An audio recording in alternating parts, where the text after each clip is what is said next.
Guys, nandito tayo ngayon sa lugar ng Arohatan, Valenzuela. Hinahanap ko, nilolocate ko yung mga lugar na kung saan iikutan ko kasi dito ako na-assign para mag-roving. Woo!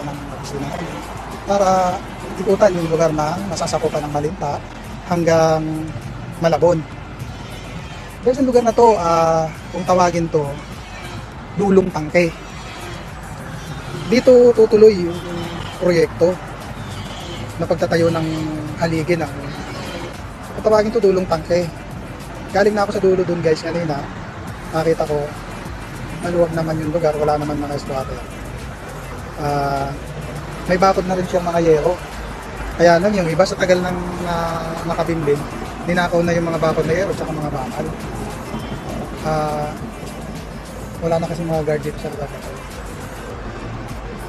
Ito naman yung lugar na ito sa kabila, sarado, ayun may blue na yero. Ayan yung tatagusan papuntang papuntang Tulyahan River, tagos ng Malabon. Yan po yun. Diyan po lulusot yung tren galing ng Tutuban, Tumalolos, vice versa. Hindi natin alam kung pa matatapos. Hopefully sana matuloy kasi napakalaking tulong.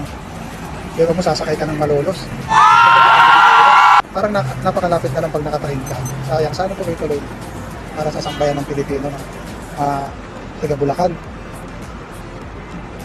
Guys, medyo tatambay lang muna ako ng konti kasi nag-iisip ako pa kung saan lugar pa ako lulusutan ko o yung papuntang itong area na nasasakupan ko.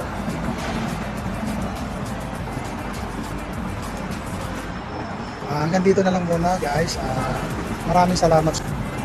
Paki-like and share na lang po. Salamat.